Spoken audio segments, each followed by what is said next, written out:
नमस्कार मंडळी. भूतांच्या गोष्टी ऐकायच्या आहेत का? मग चला माझ्यासोबत. कुठे? भूतांच्या जगात. पण भूतांच्या जगात प्रवेश केल्यावर भयकथांचा थरार अनुभवण्यासाठी चॅनेलला सबस्क्राईब करायला विसरू नका. आपल्या आजच्या मराठी भयकथेचे नाव आहे गुलाम. या कथेचे लेखक शार्दूल सुधीर मोडक. दादासाहेब सरपोतदार गावातील मोठी आसामी. नुकतेच आमदार झाल्यामुळे त्यांचा रुबाब अजून वाढला होता. गावाच्या बाहेर थोडं दूर दादासाहेबांचा मोठा बंगला होता. बंगल्यात 4 चाकी गाड्यांची रांग होती. भरपूर नोकर चाकर. रोजच्या दादांच्या मीटिंग, त्यामुळे बंगल्यात दिवसा माणसांची खूप वर्दळ असायची. पण रात्री हाच बंगला भयान भासायचा. दादासाहेबांचे वडील म्हणजे आबासाहेब सरपोतदार यांना लोक खूप मानत. एकेकाळी 2 वेळचे जेवण पण मिळवायला आबासाहेबांना कसरत करावी लागे. अशातच मित्राच्या मदतीने दोघांनी एक व्यवसाय सुरू केला. नंतर दोघांच्या कष्टाचं फळ, व्यवसायाचे रूपांतर कंपनीत झाले. दोघांना 1 मिनिट वेळ नसायचा. आबासाहेबांचे नंतर लग्न झाले. त्यांच्या पत्नी म्हणजे रेखाताई यांनी एका गोंडस मुलाला जन्म दिला. पण रेखाताई काही वर्षातच आबांना आणि मुलाला सोडून देवाघरी गेल्या. पण आबासाहेब खचले नाहीत. त्यांनी जोमाने काम चालू ठेवले. अशातच त्यांचा मित्र अचानक गायब झाला. पोलिसांनी खूप शोध घेतला, पण त्याचा काहीच उपयोग झाला नाही. मित्राचं कोणीच नव्हतं. म्हणून त्या कंपनीचे पूर्ण मालक आबा झाले. आणि बघता बघता आबांनी एका कंपनीच्या 4 कंपनी केल्या. मुलगा हाताशी येताच त्याला राजकारणात उतरवले. आणि आता दादासाहेब देखील आमदार झाले. पण हे पाहायला आबासाहेब नाहीत. काही महिन्यांपूर्वी आबासाहेब गायब झाले. कुठे गेले कोणालाच त्यांचा ठाव ठिकाणा नाही. पण दादासाहेब दिलदार माणूस. त्यांच्याकडे कोणीही मदत मागायला गेलं तर दादासाहेब रिकाम्या हातांनी पाठवत नसत. सकाळी दादासाहेब बंगल्याच्या हिरवळीवर वर्तमानपत्र वाचत बसले होते. तितक्यात नोकर वर्दी घेऊन आला. मालक, इन्स्पेक्टर जोशी साहेब आलेत. दादासाहेब म्हणाले, पाठव त्यांना आत. जी मालक. या जोशी साहेब, कसं येणं केलं?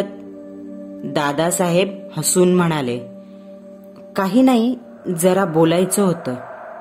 जोशी काळजीच्या स्वरात म्हणाले, अहो बोला, निसंकोचपणे बोला. चहाचा कप देत दादासाहेब म्हणाले. चहाचा घोट घेत जोशींनी दादासाहेबांना विचारलं, दादासाहेब, माझं काही चुकलं का?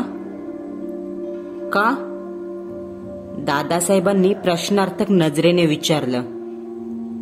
खूप शोध घेतला, दिवस रात्र एक केलंय, पण आबासाहेबांचा काही शोध लागेना. मग? दादासाहेबांनी विचारलं.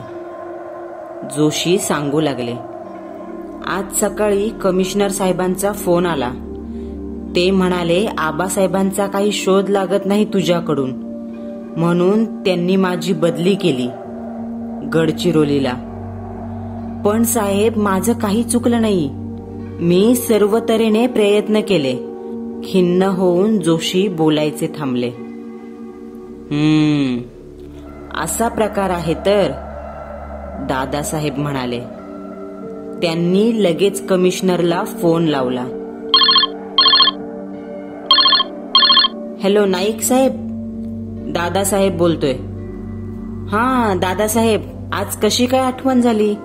सर्व ठीक आहे ना? नाईकांनी विचारले. हो सर्व ठीक आहे. एक विनंती होती. नाईक साहेब, आबासाहेबांचा म्हणजे आमच्या वडिलांचा तपास थांबवा आता. नाईक साहेब म्हणाले. का दादासाहेब, काय झाले? मी सकाळी जोशींना फोन करून सांगितले आहे. त्यांची बदली केलीये. नवीन चांगला हुशार ऑफिसर रुजू होईल लवकर. तो या केसच्या मुळाशी जाऊन पूर्ण तपास करेल. अहो नाईक साहेब, जोशींना मी चांगलं ओळखतो. त्यांनी ते 4-5 महिने खूप परिश्रम घेतले. पण जर देवाच्याच मनात नाही तर त्याला आपण काय करणार? तपास थांबवा आणि या छोट्याशा कारणावरून जोशींची बदली करू नका. जोशींची बदली रद्द करा. ठीक आहे, जसं तुम्ही म्हणाल तसं. नाईक साहेबांनी फोन ठेवला. ठीक आहे ना जोशी साहेब? दादासाहेब हसत हसत जोशींना म्हणाले. खूप उपकार झाले तुमचे दादासाहेब. जोशी दादासाहेबांचे आभार मानून निघून गेले. दादासाहेब विचार करत होते. त्या दिवशी रात्री आबासाहेब आमच्या बरोबर जेवले, गप्पा मारल्या आणि झोपायला गेले. दुसऱ्या दिवसापासून कुठे गेले कुणाला कानोकान खबर नाही. लोक म्हणायची अमावस्येला ते गावाजवळच्या जंगलात जायचे, पण आबासाहेबांना विचारायची हिम्मत नव्हती. आबासाहेब होते त्यावेळेस गावातील बरीच लोक गायब झाली. पोलीसच नाही, पूर्ण गाव चक्रावून गेला होता. आबा गायब झाले, ती शेवटची व्यक्ती. आबा गेल्यावर परत गावातून कोणी गायब झाले नाही. ते गेल्यापासून त्यांच्या खोलीला कुलूप लावलंय. त्यांची सक्त ताकीद होती. मी नसताना किंवा मी गेल्यावर माझ्या खोलीत कोणी पाय ठेवायचा नाही. दादा, ओ दादा, रमेशने हाक मारली. तसे दादासाहेब विचारातून बाहेर आले. काय रे रमेश? दादासाहेबांनी विचारलं. काही नाही, आज 4 चाकी नेतोय कॉलेजमध्ये. माझी मोटारसायकल खराब झालीय. दादासाहेबांनी होकारार्थी मान हलवली आणि म्हणाले, जरा सांभाळून. रमेश, दादासाहेबांचा एकुलता एक मुलगा, स्वभावाने थोडा आबासाहेबांवर गेलेला, म्हणजे तापट. रमेश कॉलेजमध्ये आला. सर्व ग्रुप त्याची वाट पाहत होता. त्याची प्रेयसी पण होती, रोहिणी. इथल्या तिथल्या गोष्टी झाल्या. तेवढ्यात आदित्य आला. रोहिणीकडे पाहून म्हणाला, कशी आहेस माझी राणी? रमेशने त्याची कॉलर पकडली. तसा आदित्य त्याचा हात झिडकारत म्हणाला, तू असशील आमदाराचा मुलगा, पण मी मुख्यमंत्र्याचा मुलगा आहे. पाहतोच कसं लग्न करतो तू रोहिणीशी. ते ऐकून रमेश रागाने लालबुंद झाला. त्याच्या मित्रांनी त्याला सावरलं आणि भांडण मिटवलं. रमेश तनतन करत घरी आला आणि दादासाहेबांना घडलेली हकीकत सांगितली. दादासाहेबांनी त्याला समजवलं, तू लक्ष नको देऊस, मी बोलतो मुख्यमंत्री साहेबांशी. पण रमेश काहीही ऐकण्याच्या मनस्थितीत नव्हता.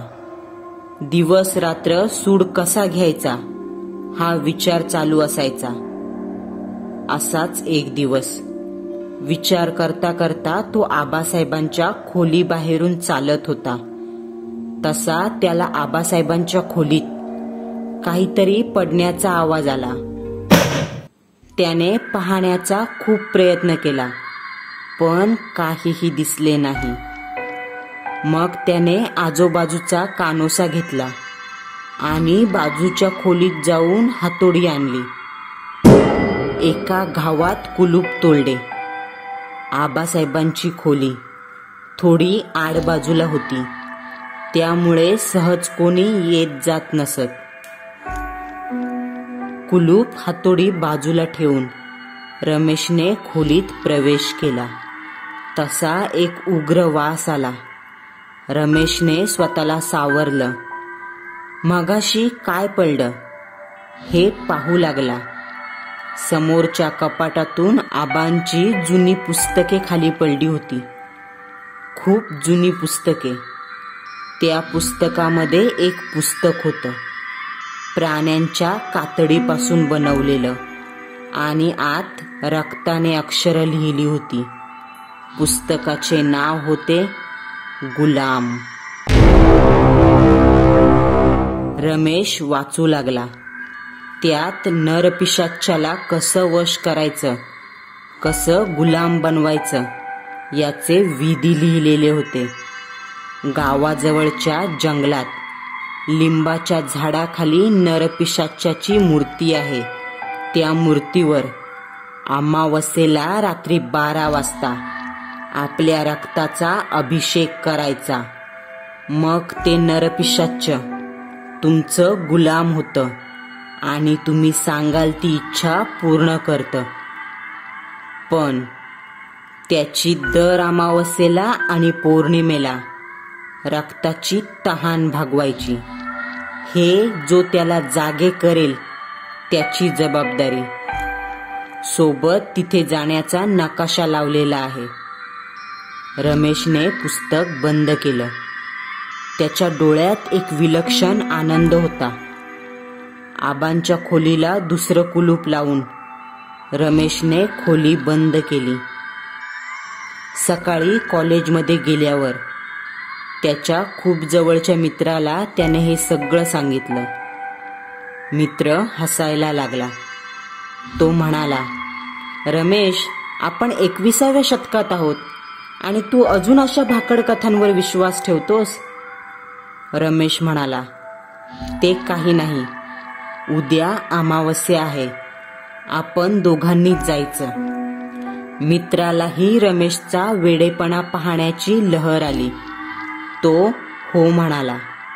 दुसऱ्या दिवशी रात्री ठरल्याप्रमाणे दोघेही त्या भीषण आणि शांत काळोखात बॅटरीच्या प्रकाशात वाट काढत जंगलाच्या दिशेने निघाले.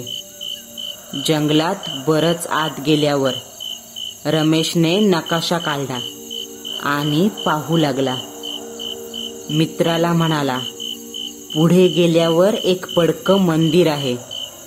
त्याच्या बाजूला वडाचे झाड, त्याच्या बरोबर मागे लिंबाचे झाड आहे. चल लवकर, 10 मिनिटं राहिलीत. त्या भयान शांततेत एकमेकांना आधार देत दोघेही लिंबाच्या झाडाजवळ पोहोचले. झाडाखालचा पालापाचोळा रमेशने बाजूला केला तशी ती नरपिशाच्याची मूर्ती दिसू लागली. एवढा भयंकर वारा जोरजोरात वाहू लागला. थंडीतही दोघांना दरदरून घाम फुटला. रमेशने चेहऱ्यावरचा घाम पुसत खिशातील चाकू काढला आणि उजव्या हाताच्या बोटावर फिरवला. बोटातून रक्त येऊ लागलं. बोट त्या मूर्तीवर धरलं. रक्त मूर्तीवर पडताच सर्व वातावरण शांत झालं.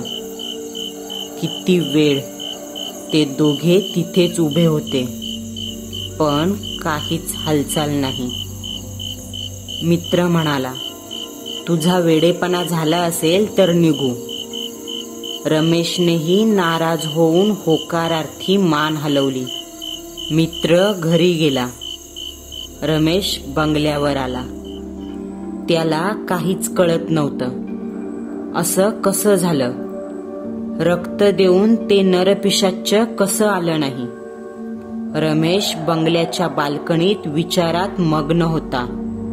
आणि त्याच वेळी तिकडे जंगलातून एक भयानक श्वापद वाऱ्याच्या वेगाने रमेशच्या बंगल्याच्या दिशेने धावत येत होते.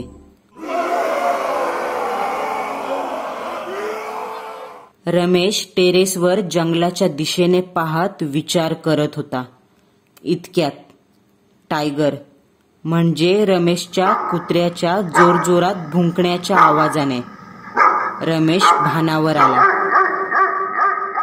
त्याने नामदेव काकांना म्हणजे बंगल्यातील नोकराला हाक मारली.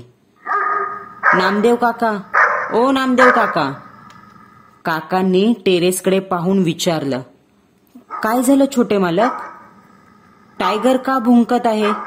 त्याला भूक लागलीये का? काका म्हणाले, मी त्याला मागाशीच खायला दिलंय, पण आज काय झालंय काय माहित, तो खूपच भुंकत आहे. मी त्याला जरा बाहेर फिरवून आणतो. रमेश म्हणाला, एकटे नका जाऊ. रात्रीचे 1:30 वाजलेत. मी पण येतो तुमच्या बरोबर. थांबा, आलोच. रमेशने बॅटरी घेतली आणि खाली आला. नामदेव काकांनी टायगरची दोरी धरली आणि दोघे गेट उघडून बाहेर आले. रस्त्याच्या कडेने चालू लागले. बोलता बोलता दोघे बंगल्याच्या बऱ्याच अंतरावर आले. तेवढ्यात समोरच्या झाडीतून कसली तरी हालचाल झाली. ते पाहून टायगर जोरजोरात भुंकू लागला. काका त्याची दोरी धरून त्याला आवरत होते. तसा टायगरने त्यांच्या हाताला हिसका दिला आणि त्या झाडीकडे पळाला. त्याच्या मागे नामदेव काका आणि रमेश झाडीत शिरले. दोघे झाडीतून आत आले तसे समोरचे दृश्य पाहून जागेवरच थबकले. त्यांच्या समोर एक 10 फूट उंच श्वापद उभे होते. त्याचे पूर्ण शरीर हिंसक प्राण्याचे होते. फक्त तोंड पिशाच्याचे होते. तोंडातून लांब सुळे बाहेर आले होते. अंग पूर्ण काळ्या केसांनी झाकलं होतं आणि त्याच्या दोन्ही हातात टायगर होता. टायगरच्या शरीरातून प्राण कधीच निघून गेले होते. हातातील टायगरला बाजूला फेकून गुरगुरत तो पुढे सरकला आणि पिशाच्च जोरात ओरडलं, मला जाग केलंय, माझा बळी कुठे? रमेश आणि नामदेव काकांची बोबडी वळली. अंग थरथर कापत होतं. रमेशने काहीसा विचार केला आणि आपला उजवा पाय जोरात नामदेव काकांच्या कमरेत मारला. तसे नामदेव काका त्या पिशाच्या समोर पडले. रमेश जोरात ओरडला, घे तुझा पहिला बळी, मिटव तुझ्या रक्ताची तहान. त्या पिशाच्याने नामदेव काकांच्या अंगावर झडप मारली आणि क्षणात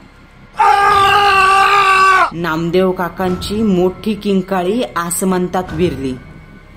पिशाच्याने नामदेव काकांचे शिर धडापासून वेगळे केले.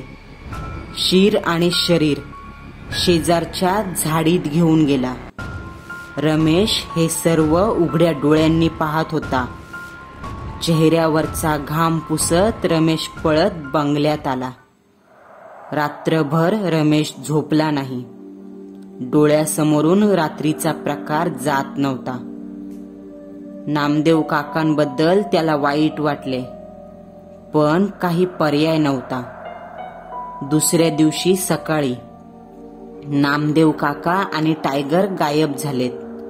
ही बातमी वाऱ्यासारखी पसरली. इन्स्पेक्टर जोशींनी रमेशचा जबाब नोंदवून घेतला.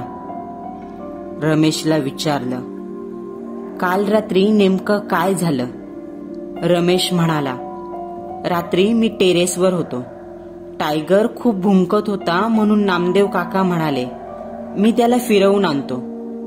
ते गेले, ते अजून आले नाही. जोशी ठीक आहे असं म्हणाले आणि निघून गेले. रमेश आपल्या खोलीत आला. खोलीचा दरवाजा बंद केला आणि कपाटातून लपवलेले पुस्तक काढले. तो पुढे वाचू लागला. त्यात लिहिले होते, बळी दिल्यावर दुसऱ्या दिवशी बळी दिलेल्या जागेवर जायचे. अगर कोणाला कायमचे संपवायचे असेल तर त्या व्यक्तीची कुठलीही एक वस्तू त्या पिशाच्याला द्यायची. पुढे तो आपलं काम फत्ते करतो. रमेशने पुस्तक बंद केलं. तशी त्यातून एक चिठ्ठी बाहेर पडली. रमेशने ती उचलली आणि परत पुस्तकात ठेवली, कारण त्याला वेळ नव्हता. ज्या कामासाठी त्याने हा घाट घातला ते लवकरात लवकर मार्गी लावायचे होते. आपलं सर्व आवरून रमेश कॉलेजला आला आणि मित्राला सर्व हकीकत सांगितली. मित्र म्हणाला, जपून रमेश, हे खूप विचित्र आहे. रमेशने मित्राला एक काम सांगितले. मित्र म्हणाला, ठीक आहे, प्रयत्न करतो, आणि निघून गेला. कॉलेज संपल्यावर मित्र आला. त्याच्या हातात एक वस्तू होती. त्याने ती रमेशकडे दिली. तसा रमेश खुश झाला. शाब्बास मित्रा, तूच खरा मित्र. पाकिटातून 2000 रुपये मित्राच्या हातात देऊन पार्टी कर, असं म्हणून रमेश घरी जाण्यासाठी निघाला. रमेशला आता रात्रीचे वेध लागले. पटकन रात्री जेवण करून तो आपल्या खोलीत आला. रात्रीचे 11:30 वाजले होते. रमेश खोलीतून बाहेर आला. खिशात ती वस्तू ठेवली. रमेश परत त्याच ठिकाणी आला जिथे नामदेव काकांनी आपला जीव दिला होता. रमेश विचार करत होता. रात्रीचे 12 वाजले होते. भयान शांततेत समोरच्या झाडीतून गुरगुरण्याचा आवाज आला. तसा रमेश सावध झाला. ते पिशाच्च झाडीतून बाहेर आले.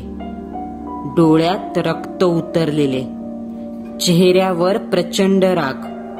आपल्या हाताच्या नखांनी बाजूच्या झाडांवर ओरखडे मारत रमेशकडे पाहत होतं. रमेशने आपल्या खिशातील वस्तू त्याच्या समोर टाकली. तसे ते पिशाच्च त्या वस्तूवर झेपावले. तोंडात ती वस्तू पकडून झाडीत दिसेनाशे झाले. रमेश झपाझप पावले टाकत बंगल्यात आला. त्याच्या चेहऱ्यावर विलक्षण आनंद होता, कारण त्याच्या मार्गातील काटा आदित्य संपणार होता.